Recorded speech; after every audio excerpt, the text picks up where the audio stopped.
Welcome to the Explainer. You know, whether you're a practitioner, a trainer, or just a really focused learner, you've probably figured out by now that the human body rarely gives up its secrets easily. So today, we are going to play medical detective. We're looking at anterior elbow pain in gym goers, but we aren't just rounding up the usual suspects here.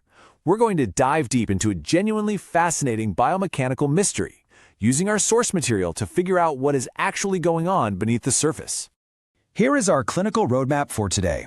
1. The biceps pain suspects. 2. The synergistic takeover.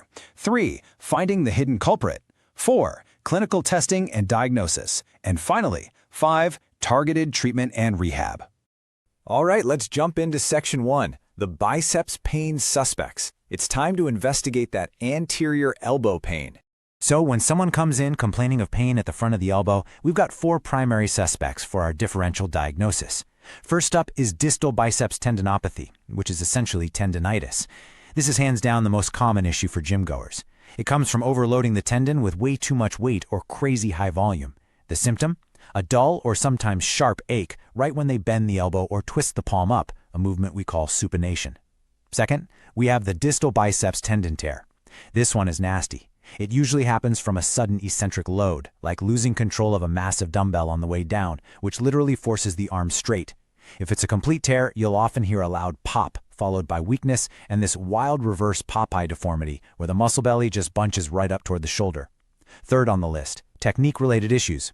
Honestly, sometimes it's just bad form. Curling the wrists inward too hard, lifting with cold tendons, or slamming into hyperextension at the very bottom of a curl puts an insane amount of mechanical stress right at that insertion point. And finally, number 4, a brachialis strain. Since the brachialis sits directly underneath the biceps, overusing it during things like heavy hammer curls can cause a deep, nagging pain that perfectly mimics a biceps insertion issue. Okay, so what's our immediate game plan when faced with this? First things first, you've got to secure the situation. Step 1, tell the patient to immediately stop any heavy lifting and any movements that involve twisting that palm up. Just shut it down. Step 2, do a visual check for deformity. Are there weird gaps in the elbow crease? Is the muscle bunching up? And step 3, perform the hook test. This is where you actually try to physically hook your finger right under the biceps tendon at the elbow. If you can't feel that tendon there, well, you're likely dealing with a complete rupture. But let's say the tendon is totally intact, yet that chronic, stubborn pain just will not go away. That brings us to a really fascinating question. What if the biceps isn't actually the primary problem? What if the biceps is really just the victim of a hidden mastermind? Which brings us to Section 2, the synergistic takeover, the victim and the mastermind. To really understand this dynamic, we need to introduce the supinator muscle. Think of the supinator as your forearm's low-gear engine. Its entire job is to handle those slow, unresisted supination tasks. And the cool thing is, it does this job perfectly whether your elbow is bent or completely straight. But here's where the plot absolutely thickens. Our source material makes a brilliant point here, stating, when the primary supinator muscle is weak or inhibited, the biceps brachii must redline to compensate. You see, your biceps is your high-gear muscle. It hits its peak power at 90 degrees of flexion. If your low-gear supinator is weak, your biceps can't ever go off duty, even for low-load tasks. It is forced into constant tension just to keep your forearm in position.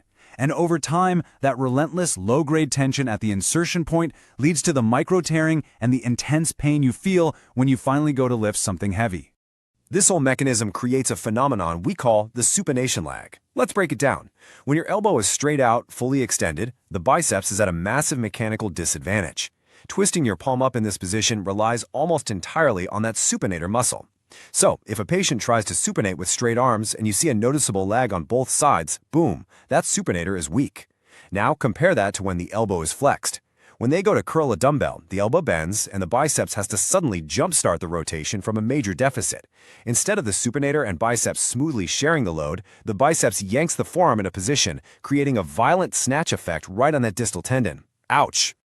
Moving on to Section 3, finding the hidden culprit. Why exactly does the supinator fail in the first place? Well, supinator weakness rarely happens in a vacuum. Our sources identify 5 primary biomechanical culprits we need to look at. First is radial tunnel syndrome. This is where the deep branch of the radial nerve gets pinched under a tight fibrous arch called the arcade of Froese. It causes muscle weakness without any skin numbness. Second is a literal mechanical block, like a proximal radial ulnar joint restriction. If the joint itself is stuck, the muscle simply can't contract fully. Third is antagonist hypertonicity, which is so important we'll dive deeper into it in just a second. Fourth is over-reliance on the biceps. This is basically synergistic dominance, a use-it-or-lose-it situation where the supinator atrophies because the person is always lifting in flexion. And fifth is lateral epicondylitis, where chronic inflammation on the outside of the elbow literally causes the brain to shut down surrounding muscles just to prevent pain. I really want to zoom in on that third point, antagonist hypertonicity. The best way to think about this is the emergency brake effect. In order for the supinator to twist your arm up, the pronator muscles, which twist it down, have to relax. That's reciprocal inhibition. But in folks who lift heavy, those pronators get insanely tight from constant, heavy gripping. So when the supinator tries to fire, it's quite literally like trying to drive a car with the parking brake yanked all the way up. The supinator is fighting a losing isometric battle, and eventually, your nervous system just throws its hands up and down regulates it because it can't overcome those overpowering pronators. All right, Section 4, Clinical Testing and Diagnosis. Time to run the forensics and actually figure this out. So step 1 in our forensic investigation is to rule out nerve compression, specifically that radial tunnel syndrome we talked about. We do this using the resisted middle finger test. It's pretty straightforward. You position the patient with their elbow fully extended and their forearm pronated, palm down. Then ask them to extend their middle finger straight out, and you push down on it, applying resistance. If doing this triggers a sharp, deep pain over the forearm's mobile wad or right below the lateral epicondyle, that is a positive sign. Why? Because the specific extensor muscle tightening over that middle finger also tightens the fascia directly over the nerve, confirming it's getting compressed. Next up, we use the supination stress test. This test is pure gold for figuring out if we're dealing with a pinched nerve or just functional muscular inhibition. You ask the patient to twist their palm up as hard as they can, first with their elbow completely straight, and then again with it bent at 90 degrees. Here is the trick. If it's neurocompression, the weakness will be exactly the same in both positions, or the pain might even get worse when the arm is straight because that nerve is getting stretched and pinched. But if it's muscular inhibition, like the biceps taking over, their twisting strength will be noticeably stronger when the elbow is bent because that high-gear biceps kicks in to help. However, when you straighten the arm and isolate the supinator, the movement will significantly lag or completely fail. We wrap up our diagnostic forensics with 2 more quick checks. First is the palpation gap test. You just measure about 3 to 5 centimeters down from the lateral epicondyle on the outside of the elbow. If you press there and find intense, laser-focused tenderness, that points right to nerve compression. If it's just a general dull ache, you're likely just looking at muscular weakness.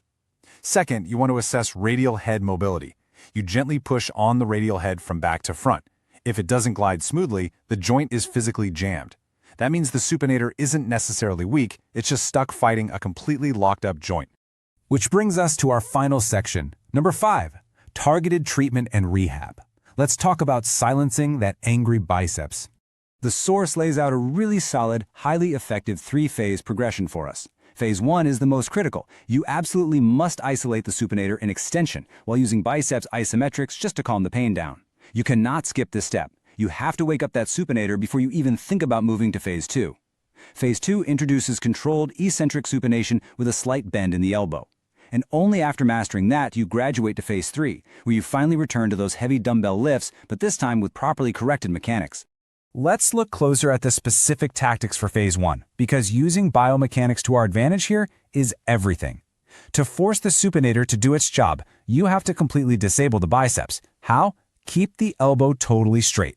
You can do resisted supination, pulling against a TheraBand, or use a gravity-based hammer rotation where you rest the straight arm on a table or plinth so the shoulder doesn't try to cheat. At the same time, to soothe that screaming biceps tendon, you do mid-range isometrics. Hold the elbow bent at 90 degrees against some resistance for 30 to 45 seconds. It creates a wonderful, natural pain-relieving effect.